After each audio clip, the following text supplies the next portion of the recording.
M.M. 토마스는 정치가였어요. 실제로 굉장히 높은 고위 인도 고위 관리까지 했던 분이에요. 실제로 정치가 되는데 M.M. 토마스는 휴머나이제이션, 인간화에 대해서 굉장히 많이 관심을 가졌어요.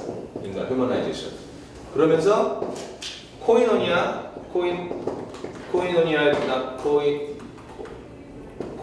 대해서 막 얘기하면서 그 세상에서도 우리가 코이노니아를 이뤄야 된다 이런 얘기를 막 하는 거예요. 인간화하면서. 그러니까 교회는 그리스도인은 세상에서도 하나님 나라를 이루면서 코이노니아를 해야 된다. 그러니까 사회 변혁을 하면서 그렇게 막 주장을 막 했어요. 그러니까 그 에큐메니컬 운동도 세상에서 인간화, 그다음 인권 운동, 그다음 사회 변혁 운동을 하면서 세상이 인간답게 사는 세상이 되도록 하는데 노력을 해야 된다. 이렇게 막 주장을 했어요. 뉴비긴이 가만히 들어보더니 참 그거는 아닌 거죠. 그러니까 그 사회 변혁하고 운동하는 것 자체가 나쁜 것이 잘못됐다는 것이 아니라 그 어떤 표현을 쓰냐면요, Church beyond the church 이런 표현을 써요. M.M. 토마스, Church beyond the church. 그러니까 교회를 넘어선 교회. Church beyond the church. Beyond the church. 뭐 교회를 넘어선 교회 이런 표현. 그 다음에 아까 말씀드린 교회 밖에 있는 그리스도 중심의 세속적인 친교 이런 말을 써요. 그러니까 코이노니아라는 거, 교회 밖에도 그리스도 중심의 친교를 이룰 수 있다 이런 거예요. 그런 얘기를 하는데 뉴비긴이 코이노니아를 갖다가 이제 찾아봤어요. 신약에서 찾아봤는데 신약의 코이노니아에 대한 표현 가운데 단 한 번도 그 교회 밖에 친교에 대한 그 표현을 쓴 경우가 없어요. 코이노니아라는 단어 자체가. 그 뉴비긴이 이제 반박을 하죠. 코이노니아라는 단어 자체가 신약 성경에서 단 한 번도 교회 밖에 친교 모임에 대해서 쓴 적이 없다. 되려 그 교회 밖에 그 이방인하고는 사귀지 말라 하는 의미로 코이노니아라는 단어가 되려서 쓴 적이 있다. 그러니까 그 교회 밖에 다른 그 불신자하고는 사귀지 말라는 의미로 코이노니아라는 단어가 썼지, 그 교회 밖에 세속에서도 그리스도 중심의 어떤 뭐 코이노니아 같은 게 있을 수 있다는 거는 그거는 말도 안 비현실적인 거다라고 그렇게 뉴비긴이 반박을 하기도 하죠.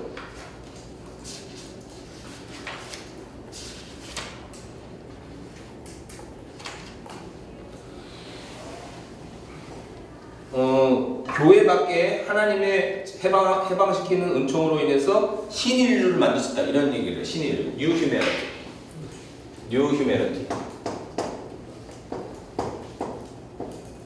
개념은 진짜 멋져요, 그렇죠? New Humanity. 이 교회만 어떤 새로운 인간을 만들어내는 것이 아니라 일반 세속에서도 그리스도인 나가서 새로운 인간을 만들 수 있다 이런 주장을 핀다고요. 그러면 뉴비긴이 물어보는 거죠. 그러면 둘은 오랜 친구예요. 평생 친구. 동료예요, 동료. 뉴비긴이. 그러면 당신이 생각하는 이 휴메니티가 뭔데? 물론 이게 뭔데? 근데 여기서 답을 이제 얼버무리는 거죠. 토마스가. 신학자는 아니에요. 평균도 신학자인데 책도 굉장히 많이 쓰고 정치가예요. 유명한. 근데 M.M. 토마스가 물어보면 이제 답을 우물우물 걸리는 거예요. 그냥 그리스도 중심의 교제, 뭐 이렇게 하는 거예요. 그리스도 중심의 교제다. 그리스도 중심의 교제를 할 수 있는 사람. 그러면 이거죠. 뭐 쉽게 얘기하면은 예수 그리스도에 대한 얘기를 듣고 예수 그리스도 삶에 대해서 감동을 받아가지고 뭐 간디가 제일 좋아하는 게 저 산상수훈 아니에요. 뭐 그런 식이지 말하자면 그런 식으로 그 예수 그리스도의 사상과 삶에 감동을 받은 복음적으로 사는 사람. 뭐 이런 사람들이 신인류다 이런 건데. 딱 그렇게 또 얘기는 안 한다니까요. M.M. 토마스가.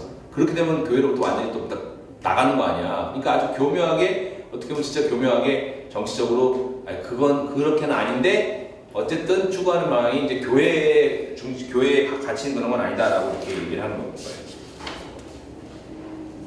중요한 거는 이제 강조점이 M.M. 토마스 같은 사람은 세상 안에서의 선교를 강조하는 거고, 뉴비긴 같은 경우에는 세상으로 향하는 교회의 선교를 강조하는 거예요. 아까 말씀드린 그거죠. 교회가 강조점이 있는가, 세상의 강조점이 있는가. 강조점의 지금 차이예요. 강조점의 차이.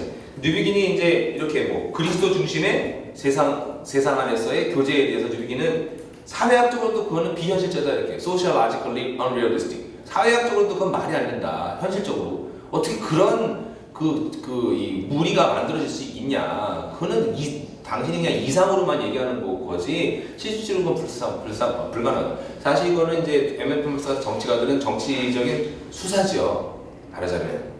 그러니까 그게 이제 그 신학적으로 잘못됐지만 정치적으로 이용하는 거죠. 그러니까 그리스도인이 세상에서 영향을 미칠 수 있고 선한 인도 뭐 힌두교들 뭐 불교도들하고도 같이 잘 지낼 수 있고 서로가 우리가 좋은 사상 교류하면 되잖아요. 이렇게 얘기하는 거죠. 근데 그렇게 정치인으로 나가서 그렇게 얘기하는 건 뭐 그럴 수 있어. 그런데 그게 이제 에큐메니칼 그 사상 안에 이분이 굉장히 중요한 역할을 많이 했기 때문에 중앙위원회에서 이런 영향을 받는 거예요. 특히 이제 제3세계. 근데 70년대 들어가면은 서구 신학자들이 아니라 제3세계 신학자들이 에큐메니칼 운동을 이끌어가는 그 모양새가 나오는데 M.M. 토마스를 중심으로 그 제3세계 사람들의 관심이 세상에 있는 거예요. 교회보다는 이제는.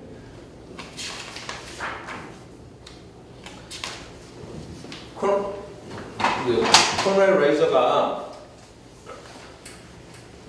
레이저에 대해서 좀 알아보고 이제 마무리를 좀 하겠는데요. 우리 한국 교회는 지금 이 코널 레이저 여기에 되게 중요해요 지금. 왜 중요하냐면 그 장신대 이영기 박사님이 이 코널 레이저의 영향을 많이 받았고 코널 레이저의 그 어떤 에큐메니컬 그 신학적인 그런 거를 가지고 에큐메니컬 신학 전체에 대한 거를 많이 이렇게 연구하시고 이렇게 쓰셨어요. 그래서 제가 사실은 좀 개인적으로는 뭐 스승님이긴 한데 깜짝 놀랐어요. 근데 코널 레이저를 굉장히 무비판적으로 많이 그냥 이렇게 하셔서 에큐메니컬 운동이 마치 코널 레이저의 어떤 사상의 어떤 영향을 중심으로 지금 발전한 것처럼 그렇게 기술하셨는데 만일 진짜 코널 레이저의 사상을 가지고 에큐메니컬 운동 자체가 지금까지도 그대로 오는 거라면은 좀 문제가 있어요. 그러면 굉장히 비판적으로 에큐메니컬 운동을 우리는 조명해야 돼요. 근데 이렇게 뭐 완전히 이렇게 일방적으로 이렇게 비판하는 거는 안 되고요. 지양해야 되고 그게 아니라 비판할 거 비판하고 비판하지 말 거 비판하고. 코널 레이저가 92년도에 책을 92년도에 그 WCC 총무가 됐는데 총무가 되기 1년 전에 91년도쯤에 책 하나 썼어요. Ecumenism in Transition. 이 책 이상하면 번역이 안 돼 있더라고요. 제가 번역을 좀 해야 될 것 같은 책이에요. 그 책 중에 하나예요. Ecumenism in Transition이라는 책을 썼는데 이게 지금 그 전환기에 있는 에큐메니즘이라는 의미예요. 전환기. 근데 이 책에 골자가 두 가지가 있는데 하나는 뭐냐면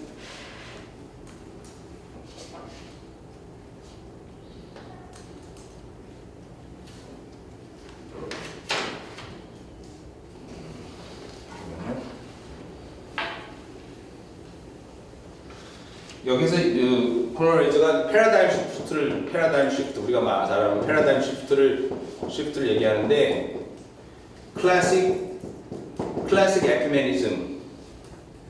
에큐메니즘을 새로운 뉴 에큐메니즘으로 가야 된다 이렇게 얘기를 해요. 뉴 에큐메니즘. 또 하나는 아까 말한 것처럼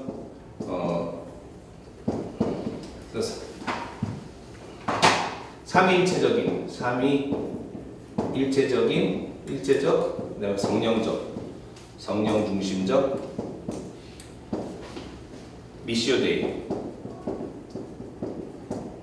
미시오데이를 얘기해요. 이렇게 얘기하는데, 이 뉴비긴이 이 전통적인 에큐메니즘은 뭐냐면 선교를 위해서 교회 연합이에요. 선교를 위한 교회 연합. 근데 그 코널 레이저는 선교를 위한 교회 연합이 아니라 지금은 정의와 평화, 그죠? 뭐 JRPC 운동이죠. JRPC, Justice and Integrity of Peace and 뭐더라? 하나가 갑자기 장애 평화 형제 보전 아니에요? 갑자기 생각이 안 나. 하여간 정의 평화, justice, integration,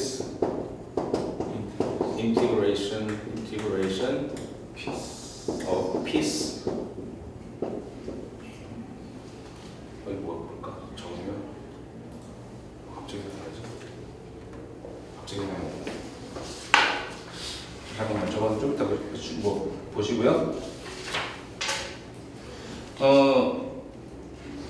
요지는 뭐냐면, 그러니까 전통적인 이 선교 중심의 교회 중심의 그 에큐메니컬 운동이 아니라 사회 정의와 평화를 추구하는 그 운동 쪽으로 가야 된다 하는 거예요. 그쪽으로 쫙 가야 된다는 거예요. 그렇지 않고서는 에큐메니컬 운동이 나갈 방향이 없다. 그러니까 에큐메니컬 운동이 이게 부침을 겪어요. 80년대 이렇게 방향성을 잃고 헤매다가 왜 복음주의 운동의 운동권에 굉장히 이렇게 공격을 받으면서 부침을 헤매다가 아까 우리 신부님 말씀하신 것처럼 에큐메니컬 운동 도대체 뭐 하냐, 우리가 WCC가 도대체 무슨 의미가 있냐 가지고 정체성에 이제 문제가 생긴 거예요.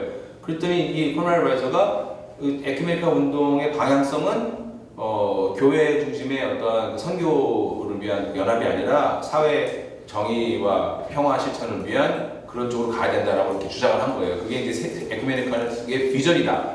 전환기에 있는 비전이다라고 90년대 초반에 이렇게 얘기한 거예요. 뉴비긴이 여기에 대해서 비판을 하면서 이제 글을 쓰는데, 글을 쓰는 거 뭐냐면, 뉴비긴이 뭐라고 하냐면, 이거는 에큐메닉 암니지아라고 이렇게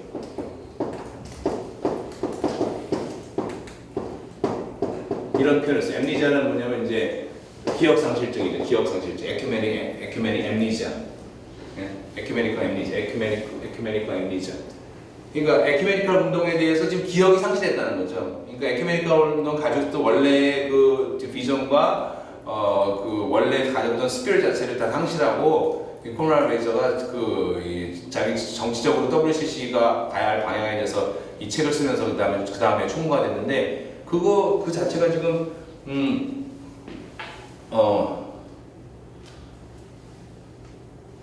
에큐메니컬 운동의 그 비전을 상실한 거다, 그렇게 얘기를 하는 거죠.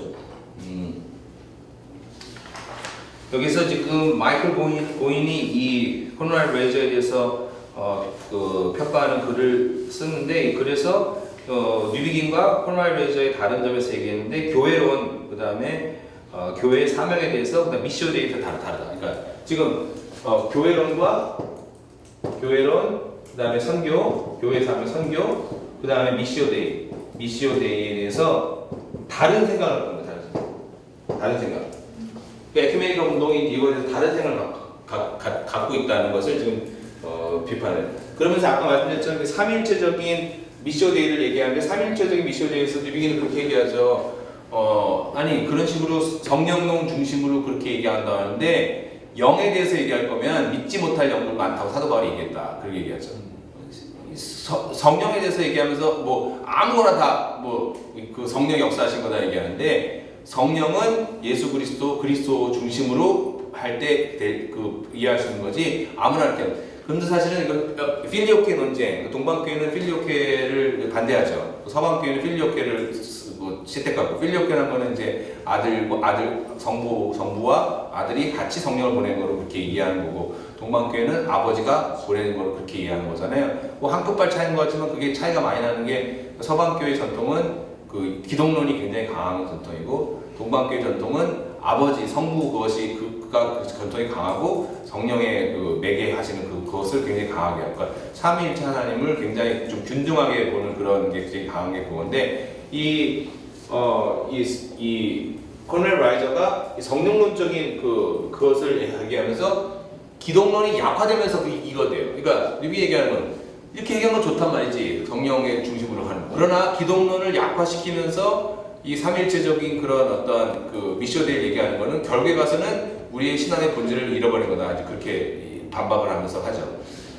이런 반대, 이런 모든 것들이 사실은 이제 에큐메니컬 운동 비판하는 사람들이 얘기할 때 할 수 있는 것들이에요. 할 수 있는 것들인데, 캔버라 WCC 대회 때 뭐 정현경 교수, 이화여대 교수였던 분이 지금은 뉴욕 유니언 신학교 종교학부 교수인데, 그분이 그때 뭐 초원춤을 췄죠. 무당국 같은 걸 했단 말이에요.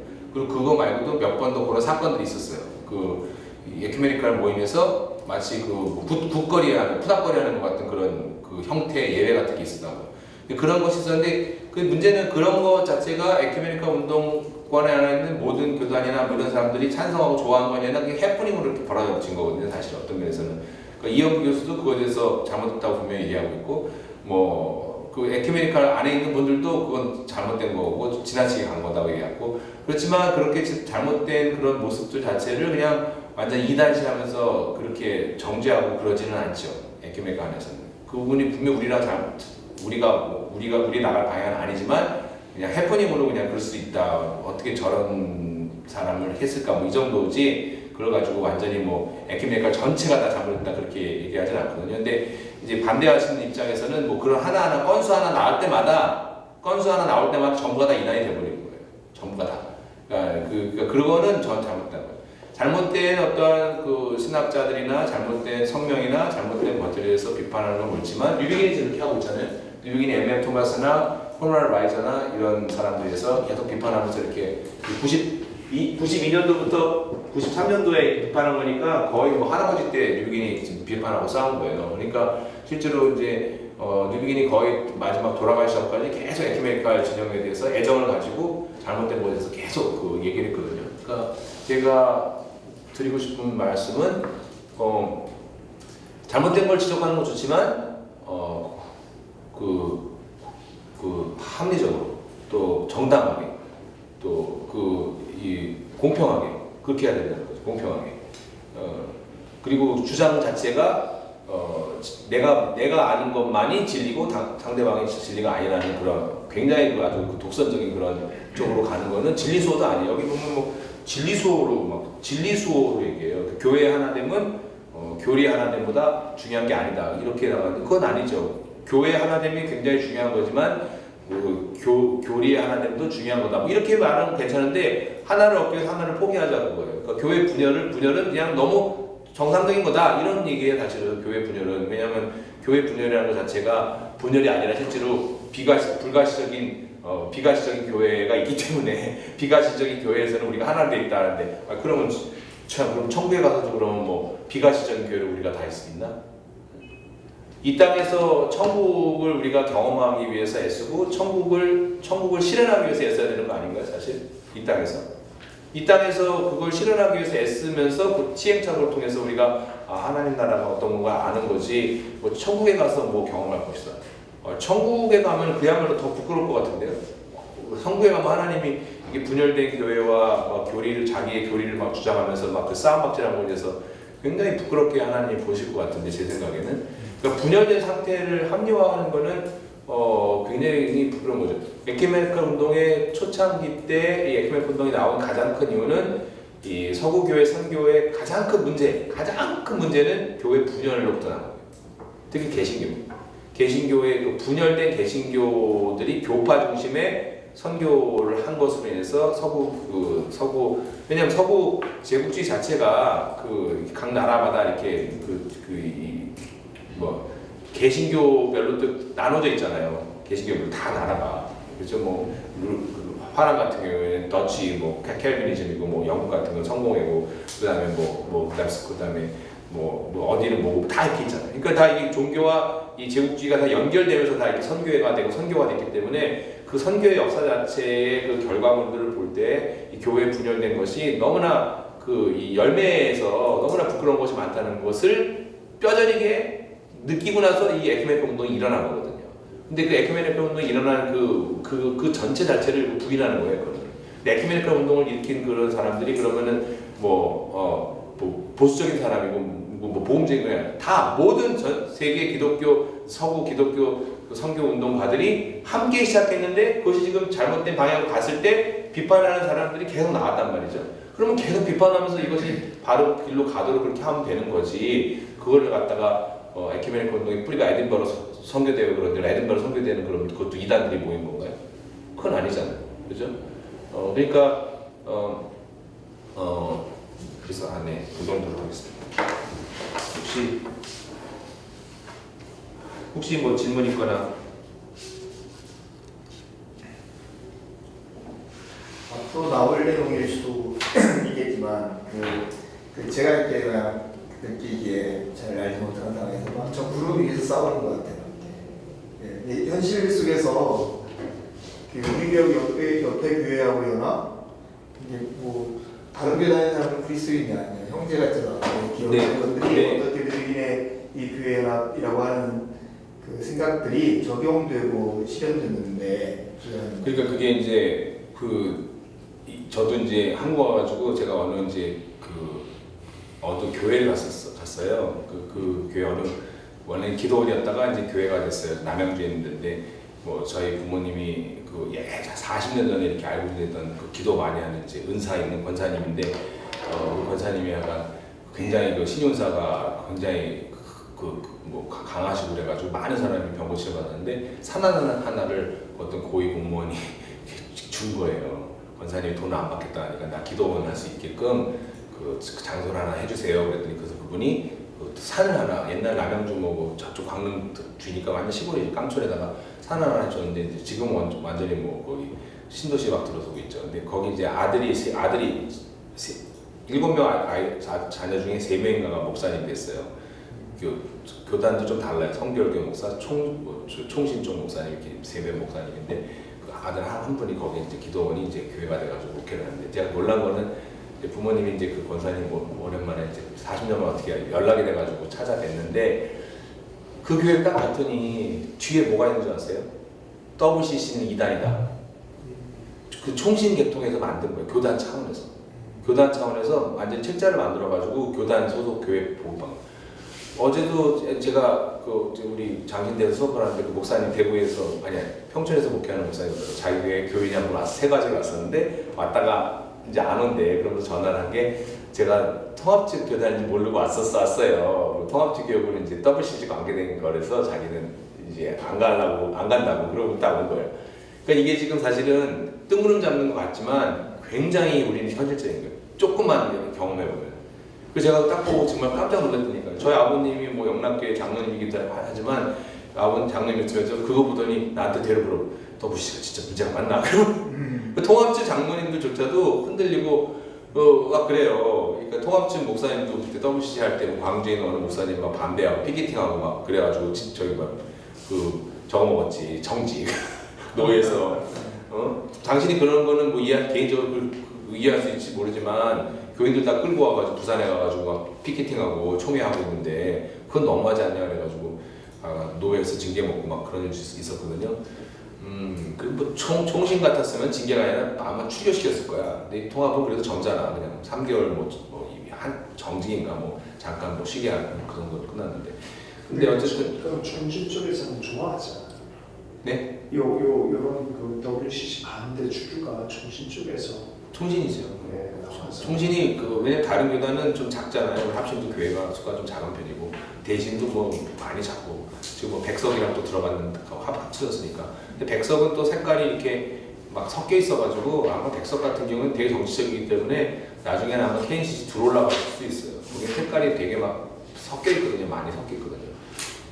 근데 어쨌든 한국에서의 그 에큐메니컬 운동과 이 복음주의권의 분열은 역사적인 뿌리가 안 좋아요. 안 좋은데 안 좋고 굉장히 신학적이지도 않아요. 어떻게 보면 신학적이지도 않고 신학적인 그런 판단도 너무 자기 스승이 누구냐에 따라서 그 스승한테 그냥 하는 거. 그러니까 교단의 지침이 있기 때문에 교단의 지침을 거스릴 수가 없어요. 잘못하면 잘려요. 신학교에서 잘려요. 그러니까 교수님들을 보니까 제가 좀 안쓰럽기도 하고. 근데 우리 통합직 목사님들, 교수님들은 반박을 전 해야 된다고 생각해요. 이거에 대해서 제가 지금 일종의 반박을 한 거거든요 지금. 근데 제가 글로 이거 양쪽 진영. 근데 이영기 교수님 같은 경우는 아까 말씀드렸지만 콘라이즈 그거를 거의 막 인용을 막 하시면서 이 책이 번역이 안 돼 있어요. 이 책이 한국에. 제가 안 갖고 왔구나. 되게 얇아요. 얇은데 이게 굉장히 파문을 일으킨 책이에요. 그래서 그 1세대 그 WCC 그 에큐메니컬 운동가들 그 뉴비긴 자서전을 쓴 웨인라이트라는 조지 그레거 웨인라이트라는 그 감리교 목사님이거든요. 그 목사님은 막 완전히 뭐 에큐메니컬 원래 에큐메니컬 운동의 비전을 갖다가 그럼 완전히 버리자는 거냐 그러면서 막 비판을 막 하고 다니까 뉴비긴 같은 생각을 가지고 있을 때 에큐메니컬 운동가들은 이 콘라드 라이저 같은 게 독일 사람이거든요.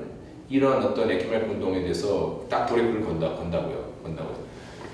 그러니까 에큐메니컬 근데 이제 이영기 교수님 같은 경우에 이런 쪽을 가지고 그냥 하는데 우리 장신대 교수님들 같은 경우도 사실 에큐메니컬 운동 뭐 부분적으로 다 알지 뭐 이렇게 저같이 이렇게 공부한 사람은 없거든요. 저는 이게 뭐 제 박사 그 논문 관계된 거고 뉴비긴이 에큐메니컬 운동에 직접 들어가 있었기 때문에 뉴비긴은 에큐메니컬 운동을 굉장히 비판적으로 돌아가실 때까지 지금 막 그렇게 하면서 원문이기 때문에 그래서 에큐메니컬 운동이 그나마 이게 방향을 이렇게 잡아요. 코로나 라이저가 그 후에 2000년대 들어선가 제가 여기 정확히 잠깐만요. 이분이 또 그 방향을 바꿔요. 재밌는 거는 지금도 살아계신 아주 영향력 있는 분이에요. 코로나 라이저는 굉장히 영향력 있는 분인데 이분이 99년도에 논문을 2개를 써요. 99년 논문 2개를 썼는데 그 2개가 뭐냐면 그러니까 한 10년 정도 지난 다음에 자기 총무 은퇴하고 그런 논문을 2개 썼는데 뭐냐면 에큐메니컬 그 운동의 처음 비전, 선교 중심의 교회 에큐메니컬 운동으로 가야 된다 그 얘기를 다시 해요. 그러니까 자기가 걸었던 길을 바꿔요, 방향 노선을. 그건 무슨 얘기냐면 2000년도 21세기 들어서 보면서 에큐메니컬, 그 WCC 에큐메니컬 운동 자체가 굉장히 지금 방향을 튼다는 상징적인 거거든요. 근데 이제 그런 부분에 대해서 우리 그 이영 교수님이나 우리 통합 측에 나온 것이 그 언급을 해야 돼요. 언급을 하면서 반대하는 분들한테는 긍정해주는 건 긍정해주고, 그죠? 아까 말씀드렸잖아요. 뭐 종교다원주의나 뭐 내포주의나 뭐 교회를 갖다가 이렇게 좀 무시하는 거나 이런 게 있었다고, 경향이 분명히 있었다고요, 리더들한테. 근데 이 경향 자체가 WCC 전체에 영향을 줬지만 그것이 모두가 그렇게 영향받다고 말할 수 없다. 중요한 건 당사자들이 나는 종교다원주의는 아니다 얘기하는 당사자들은 자기가 그렇게 표현했지만 방향성을 이렇게 얘기한 거지 내가 종교다원주의거나 뭐 예수 그리스도를 주로 부인하는 거나 교회를 부인하는 거나 이렇게 얘기를 안 한단 말이에요, 당사자들이. 그거는 이들의 신학적인 것에 대해서 비판할 수 있어도 어느 정도에서 그 비판을 멈춰야 되는 거지. 뭐 교회를 부인하고 예수 그리스도를 신앙을 부인하고 뭐 거의 이단 같이 거의 2단 이상으로 취급해요. 이 책 읽어보세요, 진짜. 와, 이 책 읽어보면은 그러면 이 책 읽어보면은 WCC에 속한 그런 교단과 교단 신학들은 전부 다 2단 내지는 2단을 따르는 사람들인데 왜 그러면 학회에서는 왜 교제하냐고요? 선교학회 가도 다 만나고 서로.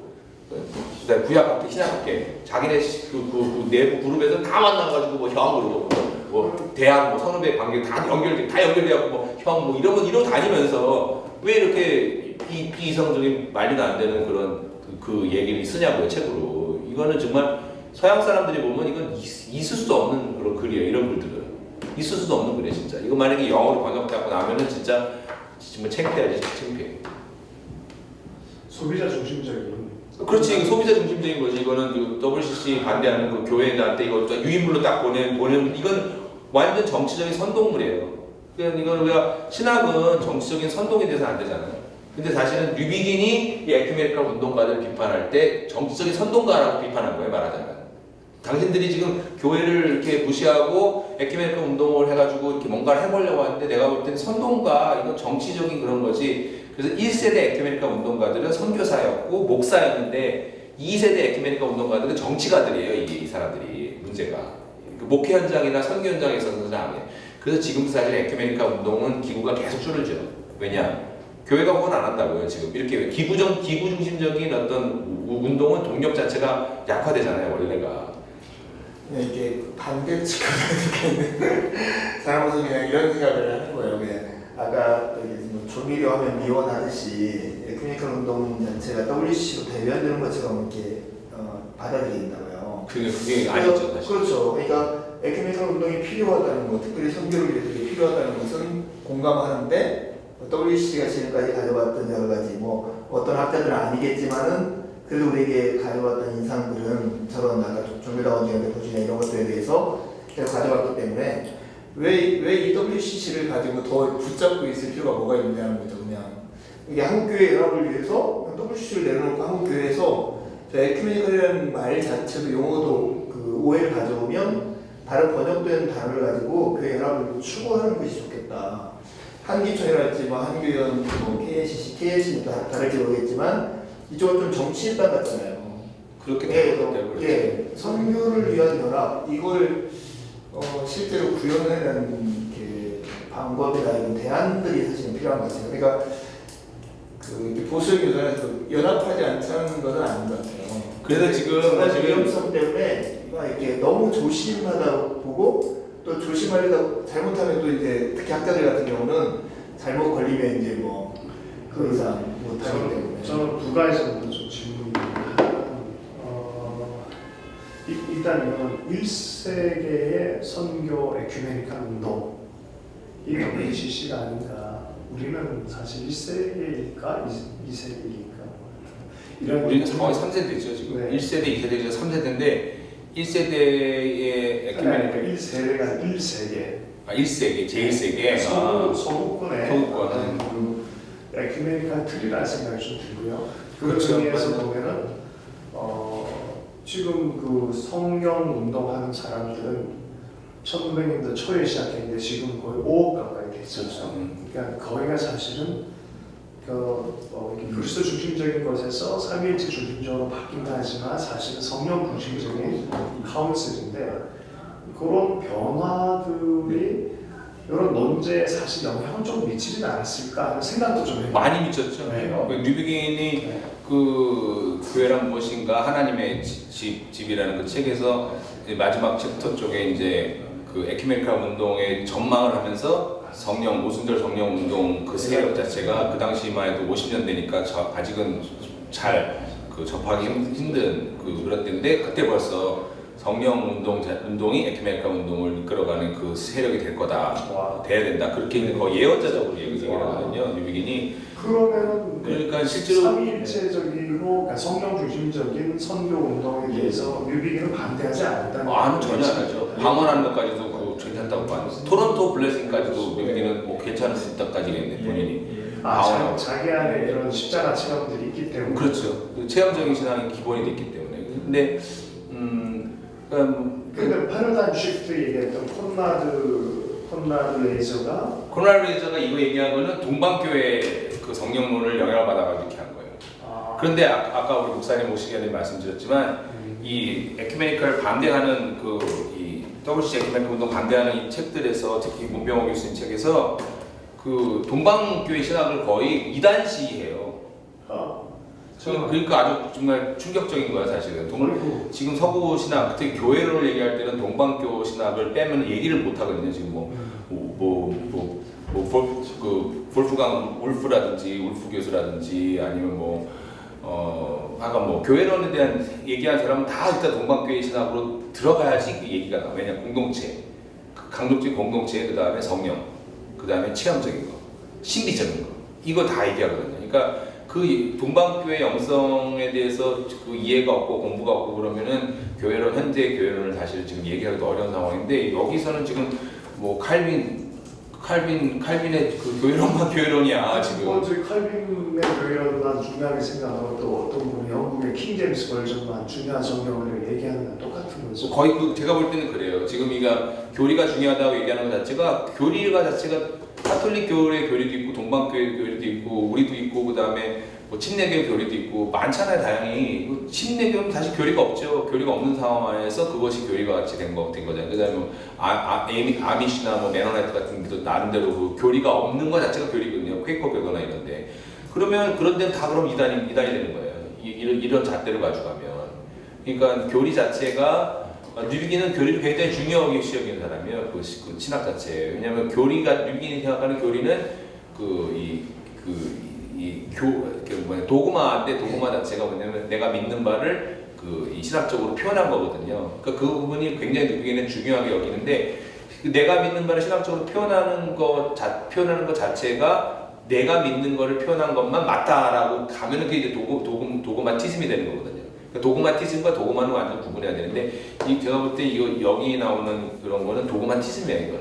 내가 믿는 교리만 맞고 동방교회든지 아니면 바르트도 거의 제껴버리고 몰트만 신학 제껴버려요. 몰트만 해방신학에 영향받다 그래가지고 몰트만도 제끼고 바르트도 제끼고 구티에레즈 해방신학은 당연히 제끼고 특히 다 제끼고 나면은 이제 그 칼빈밖에 없는 건데 루터 칼빈만 붙잡다. 루터도 아닐 거야 아마. 칼빈만 붙잡을 텐데. 그럼 칼빈이 지금 칼빈만 붙잡은 칼빈만 잘 붙잡은 사람들이 그 화랑계 더치들 아니에요 원래. 그 화랑계 더치들이 만들어놓은 그 덫이 뭐예요? 남아공의 아파르타이드 그 인종차별 법안이에요. 남아공 아주 그냥 극단적인 차별. 내가 믿는 그 교리만 맞다고 생각해갖고 나온 결과가 인종차별. 그걸 나왔거든요. 결과적으로 볼 때. 그러니까 그게 그 이 신학이 독단적으로 되고 신학이 그 도그매티즘이 되면 그거 자체가 진리를 대체해버리거든요. 그러니까 여기는 그 에큐메니컬 운동 안에 여러 가지 부족한 점, 또 약점이 있어요. 그걸 인정하지 에큐메니컬 신학은 자체가. 우리 안에 다양성이 있지만 약점이 있고 약점과 다양한 거를 우리는 그냥 포용하고 간다 하는데 그 약점과 다양한 거를 포용하고 가는 거를 종교다원주의라고 내포주의라고 이단이라고 해버리면 그거는 안 되죠. 부분적으로 이렇게 에큐메니컬 운동가들이 이렇게 그런 이 종교다원주의적인 거라든지 내포주의라든지 아니면 보편주의라든지 이런 것을 했을 때 그걸 비판하는 건 오케이. 근데 그런 것 그러니까 뿌리가 바르트라는 거예요. 바르트가 그렇게 얘기했는데 그것에 영향을 받았다 이렇게 얘기한다고 해석 자체가 그거는 너무 투머치 막 정신없이 막 비판하는 거거든요. 내가 비판하기 위해서 모든 걸 다 끌어들이는 거예요. 그런 거는 이 진짜 뭐 군대에서 뭐 그 정치 교육할 때나 하는 거지 어떻게 일반 신학계에서 그렇게 할 수 있냐. 네, 하여튼 이쪽 그 보수적인 신학교들에서는 바르트 안 가르치니까 우리 목사님은 저기 지금 합신하는데요. 네, 되게 아쉽기도 하고 근데 이제 현실적으로는 그 신대원 3년 동안에 저희 학교 같은 경우는 규모가 되게 작기 때문에 한 학년에 한 70명에서 90명 정도 되거든요. 정말 고등학교 교실에서 되게 열심히 하는 학교라고. 엄청 고등학교처럼. 근데 그래서 교수님들이 이렇게 나가면 기본도 안 돼가지고 뭐 엉뚱하게 한다고 해서 그래서 조직진학 같은 경우는 뻘컵을 가르쳐요 그냥. 뻘컵 한 권의 책을 아주 깊이 파도록 이걸 해놓고 그 다음 책들을 읽어라 이거예요. 그래서 모든 조직진학 교수님들이 그 책을 가르쳐요. 그리고 이제 다른 교재를 이렇게 쓰는데 특히 이승 교수님은 그 교수님들 중에서 그냥 보수이거든요. 아 그렇구나. 예, 소인 교수님 같은 경우는 되게 다양한 자료들을 네. 같이 공유하고 그분 노트가 굉장히 좋거든요. 그래서 뭐 일반 대학에서 공부하셔서 그래. 네, 바르트나 이런 얘기를 되게 많이 해주시는데 근데 이승 교수님은 아주 저 세계관을 워낙 운동을 많이 하셨잖아요. 초창기 때부터. 그래서 저도 세계관 운동 관심 끌어가지고 그랬는데 한국 와서 다시 이번에 제가 확인해 보니까 기독교 세계관 운동이 엄청 이렇게 좀 보수적인 쪽으로 이렇게 딱 경도가 돼 있더라고요. 그래서 제가 좀 깜짝 놀랐어요. 80년대 중반에 기독교 세계관 운동 처음 막 일어날 때 저도 뭐 회원도 되고 막 그래갔는데 다시 와 보니까 더 넓은 지평을 가졌어야 되는데 그거는 그냥 일반 기독교 학자잖아요. 근데 굉장히 신학적인 그 안목이 되게 좁아요. 굉장히 좁아요. 그래서 제가 이거 참 어떻게 보면 기독교 세계관 운동도 콘라드 라이저나 M.M. 토마스 이런 분들의 어떤 사고 구조와 어느 정도 좀 합의되어지는 부분이 있지 않나요? 있죠, 당연히 있죠. 그러니까 쉽게 말하면 우리 뭐 요즘에 청아람 같은 데서 하는 운동, 뭐 경실련, 뭐 참여연대, 뭐 다 기독교 단체로 시작했다가 지금 일반 사회 됐잖아요. 그러니까 이제 어디까지 기독교 단체의 성격, 기독교 사역의 성격을 있고 어디까지가 일반 사회 안에 영향력이 있을 것인가 이제 항상 뭐 YMCA 운동 같은 거 다 그러잖아요. 그런 게 있는데 이제 아까 말씀드린 그 스캇 맥나이트가 얘기한 거는 일반 사회 안에서 운동하는 것 그거 오케이 좋다. 그렇지만 복음을 증거하고 하나님 나라를 실현하는 건 교회다. 딱 그렇게 못 봤거든요. 처음 그때 저는 맥라이트 의견에 저는 동조하는 입장이에요. 그래서 그 부분이 이제 굉장히 뭐 청아람 양희성 대표 같은 경우에는 굉장히 그 논쟁거리가 된다 그러면서 이제 서평을 썼더라고요. 본인이 내 사역의 입장에서 보면은 사역이 없어지는 거지 잘못하면. 왜냐면 교회 중심의 청년 사역이나 이런 것이 아니고 외부에서 하고 뭐 가난한 교인에 대한 책도 쓰고 막 가난한 성도들에 대한 얘기도 하죠. 전 사실 가난한 성도에 대한 것은 개념 자체에 대해도 별로 좋게 보지 않지만 가난한 성도의 그 존재 자체를 그렇게 심도 깊게 생각할 이유는 없다고 생각을 해요. 교회를 떠나는 그런 분들에 대한 것 자체를 우리가 정당화시킬 수도 있고 그것이 무슨 의미가 있어요. 교회 떠난 분들 또 불신자들이 다 교회 안에 들어오도록 교회에 문제가 있기 때문에 떠난 거니까 관심은 교회에 관심을 둬서 어차피 교회가 안 살아나고 교회가 죽어버리면 가난한 성도는 계속 또 나오는 거니까 가난한 성도가 왜 떠났는가 관심을 가질 필요는 없고 그거는 뭐 여러 가지 이유가 수 있고 개인일 수도 있고 뭐 사회일 수도 있고 교회일 수도 있고 목회자일 수도 있고 이유가 많잖아요. 그거를 이유를 아는 것이 무슨 큰 유익이 있겠어. 그거 관심 안 가져도 교회의 문제는 이미 충분히 알 수 있기 때문에 교회가 어차피 회복 안 되면 결국 뭐 한국 사회에서 세속화되는 거고 뭐 기독교가 개독교 되고 교회 사람들 관심 없는 거고 가난한 성도에 대한 관심 갖는 거는 마치 이제 에멘 토마스와 비슷한 거가 될 수도 있거든요. 실제로 따지고 들어가면 거기에 대해 왜 관심 갖는 거. 그러니까 교회 밖에 사역하시는 분이 좀 조심해야 될 거는 교회가 약화되는 것에 대한 대안으로 교회 밖에 어떤 운동권이 이제 뭐 필요하다 이렇게 나올 수도 있거든요. 그거는 어떻게 보면 생존적인 차원이에요. 밥그릇 싸움 까놓고 얘기하는 밥그릇에 대한 거예요. 그러니까 밥그릇을 내가 유지하기 위해서 그거는 아니다. 그러니까 뭐 보육원 복지센터 버려진 아이들 돕는 데 있잖아요. 제가 그런 걸 묻고 싶어. 혹시 여기 있는 모든 보육원에 있는 아이들을 다 입양하는 그런 사태가 있어서 여러분이 직장을 다 잃어버리게 되면 그걸 여러분 기뻐할 수 있습니까?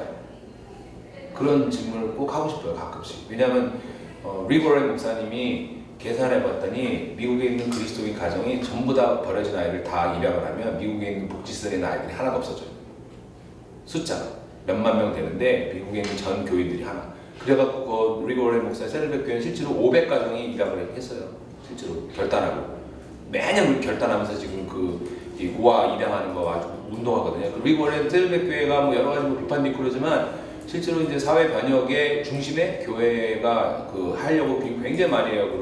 그리고 각종 중독에 걸린 사람들 치료한 것이 제가 그때 한참 전에 몇천 명 어마어마한 사람들이 교회에서 지금 중독 치료받고 막 변화되는 그런 게 있거든요. 실제로 그냥 복음만 전하는 것이 아니라 지역사회 변화시키고 세상을 바꾸기 위해서 지금 교회가 중심적인 역할을 하거든요. 그러면서 이제 메가처치 운동을 하는 거예요. 그런 면에서는 또 메가처치 역할이 저는 메가처치 무조건 반대하지 않아요.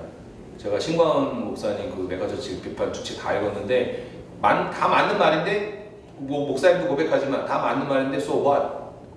대안이 없어. 그분은 결국 메노나이트 처치 쪽으로 가더라고 그 얘기를.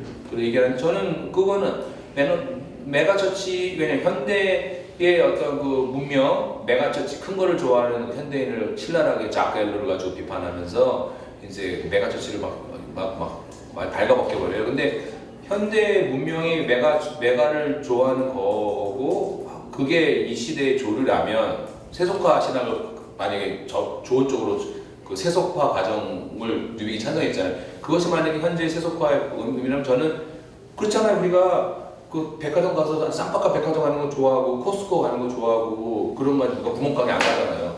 현대인이 그렇다면 사실 교회도 잘 돼 있는 교회 아까 우리 몸된 교회 갔더니 그래도 목사님 개척교회인데도 되게 아주 아이디어 반짝반짝하게 이렇게 하셨잖아요. 그것도 사실 규모가 작아서 그렇지 만약에 더 큰 규모를 목사님 하셨으면 더 잘하게 하셨을 거예요.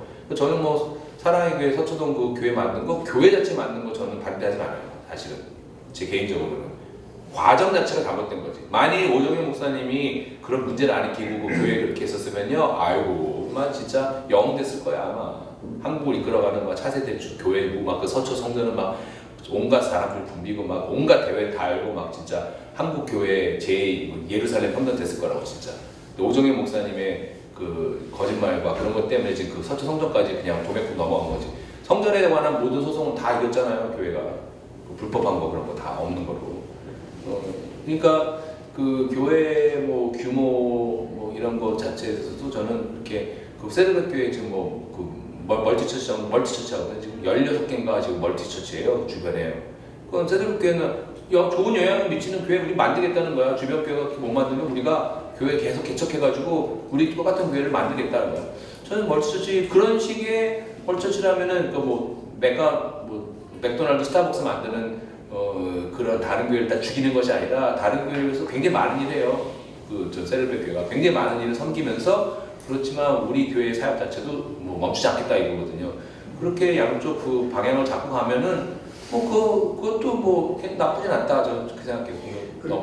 질문 하나. 근데 한국의 멀티처치는 그런 개념이 아니에요. 한국의 멀티처치는 세들백 그 리고레 목사님 같은 그렇게 고상하고 진짜 그 여러 가지 정말 많은 걸 생각하면서 하는 게 아니에요. 한국은 천박하지. 그 자본주의가 천박한 것처럼 교회에도 천박한 자본주의 같은 게 들어와 있어요. 그래서 저는 그걸 반대하는 거죠. 그런 맥락에서 질문하는 게 있습니다. 만약에 제가 일단 뭐 교회 중심적인 거는 참 목사들한테 직제적 측면에서 목사들한테 참 좋은 정말 이렇게 모으려고 얼마나 애를 쓰잖아요. 그런데 또 평신도들 입장에서 보면은 어떻게 보면 또 이게 콘라드나 토마스 같은 사회에서 자기 의식이 굉장히 좋아질 것 같다는 느낌이 들거든요. 어떻게 보면 세계관 운동으로도 갈 수 있고. 그러니까 사람들이 열광을 하는 거 아니에요. 네. 저 사람이 리더가 됐을 때 그 분위기가 벌써 저런 분위기였으니까 자기가 그걸 선전포고 하면서 총무에 당선이 된 거거든요. 저 책을 쓰면서 그 시대를 대변한 거라고요. 그 시대의 에큐메니컬 운동을 대변한 거예요. 그러니까 뉴비기는 이제 더 놀란 것이 이게 지금 내가 지금 마이너리티가 되고 이 코나르드 레이저가 지금 이게 지금 메이저가 된 거예요 지금. 그래서 그런 건 그러니까 사실은 우리 지금도 이제 어떻게 보면 이제 평신도들 가운데 이제 그렇게 주장하는 분이 당연히 나올 수도 있고 뭐 그런데 근데 저는 궁금한 게 이제 우리 뉴비gin이 가진 교회 중심적으로 끌어오고 설득하려면 그 개별자들에게 설득하려면 어떤 이론적 요인들이 있을 거 아니에요. 그 중심이 뭐로 이렇게 설득시키는 그 뉴비기 전체 그 글과 본인의 경험, 신앙 경험, 또 사역의 경험 전체에서 뉴비기는 확고한 신념은 교회가 하나님 나라 복음을 증거하는 도구가 되야 된다는 거예요. 교회가. 그게 당위성으로는 선포는 되는데 어떻게 보면 앉아있는 회중이라든지 아니면 그런 운동에 들어간 사람들에서 교회의 선도 운동에 대해서 좀 이제 끄집어내는 그 설득을 이론적으로 설득시켜낼 수 있는 당위성의 선포가 아니라 설득시키는 그런 구체적인 부분들은 어떤 노력이 있으셨는지 이제 그 노력 그러니까 성도들한테 우리 이렇게 얘기하잖아요. 교회의 선교, 교회에 이렇게 했는데 요 근래 보면은 성도들 안에서 하나님 나라에 대한 마음도 있고 해서 거의 뭐 교회 이상으로 많은 선교 운동을 하고 또 교회 이상으로 자기 중심적인 그 제가 강남에서 그러니까 그 부분이 뉴비긴이 어떻게 보면은 한계죠. 서구 선교사는 뉴비긴도 포함해서 그 지금까지도 마찬가지. 지금도 서구 신학자들은 크리스텐덤, 서구 기독교의 그 후예들이에요. 그래서 그분들한테는 교회라는 세팅 자체가 너무 자연스럽고 교회 자체가 중심이에요. 삶 자체.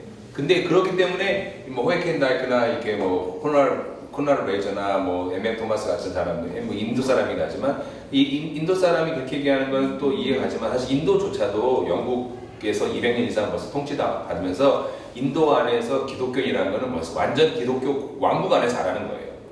그 나가라는 동네가 있어요. 나갈랜드라고 인도에서 북부에. 거기는 3천만 명이 아니야. 거기에는 하여간 95%가 그 동네는 크리스찬이에요. 태어나면서부터 완전 기독교 왕국에 사는 거예요. 근데 미국에 유학 온 많은 인도 신학자들 다 그 동네거든요. 나가에서. 왜냐면 거기는 그 교회가 완전히 그 중심이기 때문에 거기 지도자들을 계속 이제 키우는 거예요. 미국 교회에서. 그러니까 이 기독교 왕국 크리스텐덤 말하는 기독교 세계에서 벌써 자란 사람이기 때문에 교회가 그냥 자연스럽게 중심이죠. 근데 우리 이제 한국이나 이제 새로운 선교지에서 같은 경우는 교회가 중심이 아니죠. 한국 같은 경우도 교회가 중심으로 자란 사람이 있지만 사실은 그렇지 않아요. 대부분 다 뭐 젊어서 예수님 저 같은 경우는 뭐 교회에서 태어나 자란 사람이라고 볼 수 있죠. 몇 대째 뭐 기독교인 집안이지만 그렇지만 전적으로 보면은 이제 교회가 중심이 아니에요. 한국은 여전히 전체적으로. 그러니까 뉴비긴은 그냥 깔고 그냥 얘기하는 거예요. 교회가 중심인 거는 그냥 본인이 그렇게 태어나서부터 죽을 때까지 그래서 경험했고, 그러니까 다원주의 사회에서의 복음이라는 것도 다원주의가 아닌 거죠. 원래는 그냥 기독교가 중심이 되는 사회에서 다원주의로 간 거 자체를 놀란 거죠. 서구 신학자들은. 그러니까 우리가 볼 때는 우리는 그런 경험이 없는 거예요. 우리는 원래 다원주의 사회였고 지금도 다원주의 사회고 앞으로도 다원주의 사회일 거예요. 한국은 종교적으로나 모든 면에서. 그러니까 한국은 그런 면에서 이제 그 부산에서 WCC 대회할 때 뭐 그렇게 얘기했대. 한국은 다양한 교파가 있는데도 별로 많이 안 싸운 편이다. 서로 잘 지내면 된다. 평이 되게 이제 그 교회 리더들이. 그리고 한국은 타 종교하고도 잘 지낸다. 참 신기하다. 그리고 한국은 교회가 굉장히 왕성하고 또 사회 변혁 이런 거 하는 것도 또 잘하고 뭐 이래가지고 몇 가지 요인 가지고 한국에서 개최하자. 이제 아시아권은 두 번째로 인도도 하고 두 번째로 하자 이렇게 해갖고 한 거래요. 근데 사실은 그게 이제 한국적인 상황은 다르거든요. 이 서구 사회가. 그러니까 한국에서는 세상에 나가서 복음을 전하는 것이 그 서구 사람들이 생각하는 거랑 달라요. 서구 사람은 세상에 나가는 것이 원래 기독교 세계관과 세계 어떤 그 체계 안에 이미 다 잡혀 있는데 거기서 이제 기독교가 독보적인 위치를 갖고 있다가 거기서 이제 밀려나는 상황에서 다시 들어가는 거예요. 다시 들어가는 거니까 반동이 심하지. 왜냐하면 다시 들어가려고 할 때 니네가 또 그러면 그 기독교가 주가 돼가지고 그 기독교 아닌 사람들의 의견을 다 말살하고 무시하고 짓밟고 그러려고 하는 거냐 딱 그렇게 나오는 거예요. 왜냐면 기억 때문에 안 좋은 기억 때문에 그 반동 굉장히 심합니다. 그래서 이제 서구는 다원주의 사회가 당연한 거고 그 다원주의 사회에서 복음을 누리기는 그러면 어떻게 공적인 진리로 선포해야 되는가? 근데 교회가 왜냐면 교회 중심이에요 자체가 그 세상 중심에서 하는 것 자체를 대한 거부가 있는 거니까 누비기는 세상 중심으로 하는 것 자체는 교회가 완전히 그나마 있던 교회도 포기하는 거잖아요. 그러니까 우리가 지금 생각하는 거랑 달라요. 우리 한국 사람들이 세상에 나가가지고 뭐 경실련도 만들고 막 이렇게 하잖아요.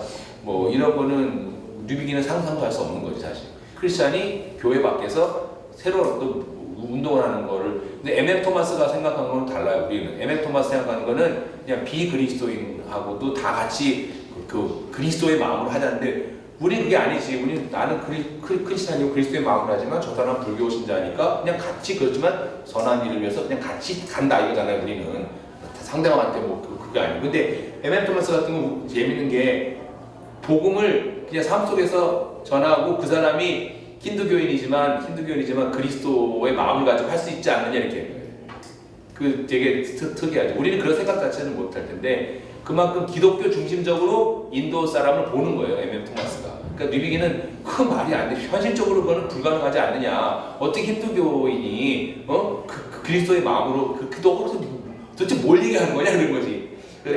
기독교에서 배고픈 불교에는 밥 줬는데 밥 먹고 힘내가지고 이제 절에 가서 더 열심히 전하는 그런 꼴 아니다니죠. 제가 너무 비유를 네 오늘 그런 틈에서 공적 시간 한국 사회에서 공적 시간 논쟁이 적절할까요? 한국 신학에서 한국 교회에서 공적 신앙제와 훨씬 더 달라요. 복잡하고 굉장히 달라요. 네. 아이고 목사님 신부님 제가 오늘 이건 좀 하나씩 드리려고 가져왔는데 주차 대기에서 산 거예요. 사실 미리 좀 왔어야 되는데 아니 그냥 오시면 되거든요. 여기 딱 드시면서 아니 네. 바쁘세요 오늘? 예. 아 이거 난 오늘 처음으로 오후 저녁에 시간 나는 날이었어. 식사 같이. 식사 아니 바쁘지 않으면 제가 여기서 간단하게 식사 같이. 아우 감사합니다. 예예. 대게 가실 거면 우리 같이 뭐 간단히 식사. 네. 괜찮으세요? 괜찮으시죠? 아내랑 약속을 해요. 아이고 그럼 안 되지. 그럼 같이. 네. 아내랑 약속을 하기는 나중에 제가 나중에 매일 저녁을 같이 못 먹어서. 아 이거는